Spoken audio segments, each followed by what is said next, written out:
Welcome, my dear students. In this session, we are going for the types of anemometers. Okay, how many types of anemometers are there? Let me depict you in a detailed manner, my dear students. Okay.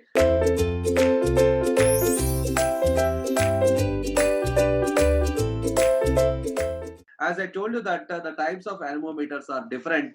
So here the velocity measuring devices for obtaining generally what is the definition of an anemometer? Okay, well, anemometer itself is a velocity measuring device for obtaining the velocity of the fluid stream. Okay, suppose any liquid that is flowing inside. Okay, any pipe to obtain the velocity of that particular fluid.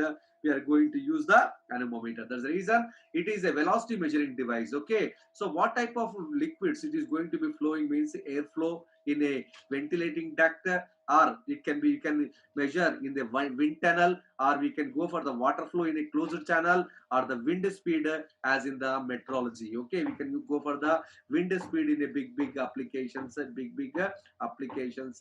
Okay, to measure the power. Okay, like that we are going to measure the wind speed. Means the anemometers are available in different varieties for obtaining the velocity. Okay, for getting the velocity. So generally for the measurement of the airflow in a ventilating duct, or we can use in wind tunnels, or we can go for the measurement of liquid flow in the closed channels, and we can go for the wind speed as in the metrology, my dear students. Okay, so these are the different type. This definition of an and it is anemometer. Okay, as in the previous session we have gone for the that is types of anemometers. Anemometers are two types, cutter type and second one is hardware type anemometer. Okay, already I have told you that hardware anemometers are two type. One is a constant temperature type and second one is a constant current type. We have finished about that. Now in these types of anemometer, now in this session we are going for the cup type anemometer, my dear students. Okay, what does the cup type anemometer that is going to be? So here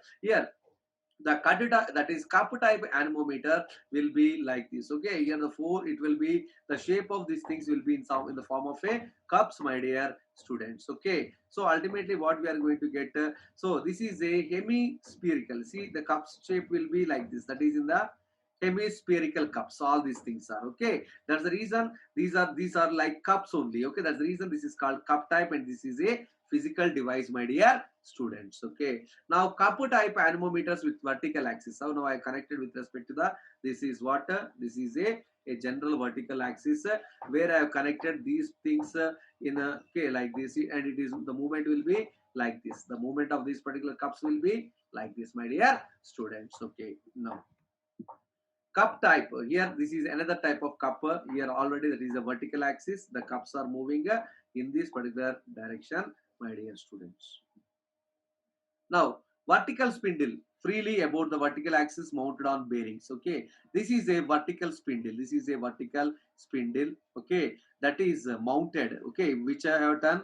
That is about the vertical axis mounted on bearings. Without bearings, it will be not be. Okay, it will be connected with respect to the bearings, my dear students. Okay, next, spindle is coupled to two, that is three equally spaced horizontal arms. Okay, three. I have taken the three here. One, this is 2, and this one will be 3, my dear students. Okay, 3. Okay, now hemispherical shape cup is mounted at each end of the arm with a meridial plane vertical. Okay, so here I'm going to use a, this one is a 3 hemispherical. I kept this is meridical plane vertical. We have connected with respect to the meridian plane vertical. When placed in an airstream, a difference of pressure is set up between the concave and convex sides of the cup, my dear students. Okay, see here, whenever the gear, this particular cups will be at this, like this, opening shape of the cups will be like this.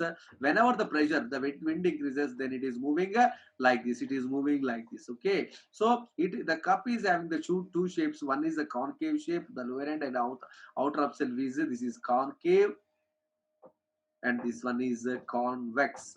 Okay, that's what I have explained over here. Those are concave and convex sides of the cups, and resulting in a rotational torque, resulting in the rotational torque at the vertical spindle. So here what happens, a torque is going to be established over here. Okay, my dear students. Okay, and here one more important thing that I would like to tell you itself is that the spindle is coupled to the mechanical or electrical countered in the velocity, that will be in meters per seconds. Okay, and the readings of this particular counter integrated over a specified period gives an indication of the wind. Okay, the spindle, what are the spindle you are taking, that is mechanical and electrically counted, and we are going to find out the velocity in terms of meters per second, and the readings that will be calibrated. Okay, that is the counting of those particular readings over a specified time gives the total wind speed, my dear students. Okay, and 3 cup anemometers are currently used in industry in today's for measurement of the wind.